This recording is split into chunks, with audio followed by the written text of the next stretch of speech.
Hi guys, welcome back to வாழ்க்கை தினசரி வீடியோக்கள். இன்னைக்கு நம்ம சேனல்ல எதை பத்தி பார்க்க போறோம்ன்றதை தெரிஞ்சுக்கிறதுக்கு முன்னால வாங்க வீடியோக்குள்ள போகலாம். ரீசெண்டா திருநெல்வேலி போயிருந்தேன் நான்.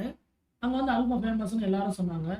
சரி அங்க எப்படிதான் அல்வா இருக்குன்றத பார்க்கலான்ட்டு நானும் கிளம்பி போனேன். அங்க போனா இருட்டு கடை அல்வா கடை முன்னால வந்துட்டு எப்பவுமே கூட்டமா இருக்குன்னு சொன்னாங்க. நான் வந்துட்டு ஒரு 3 இருந்து 4 மணிக்குள்ளேயே நான் அந்த பக்கம் போயிட்டேன். அங்க வந்துட்டு அப்பவே வந்துட்டு ஒரு 3-4 பேர் வந்து ஆல்ரெடி லைன்ல நிக்க ஆரம்பிச்சிட்டாங்க. என்ன லைன்ல நின்றுட்டு இருக்காங்கன்னு சொல்லிட்டு நானும் லைன்ல போய் நிக்க ஆரம்பிச்சிட்டேன். பார்த்த ஒரு அரை மணி நேரத்துல பார்த்தா ரொம்ப கூட்டம் அதிகமாயிடுச்சு.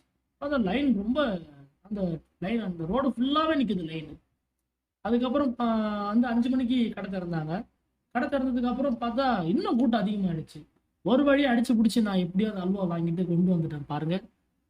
வீடியோ உங்களுக்கு பிடிச்சிருந்தா லைக் பண்ணுங்க, கமெண்ட் பண்ணுங்க, ஷேர் பண்ணுங்க. மறக்காம நம்ம சேனலுக்கு சப்ஸ்கிரைப்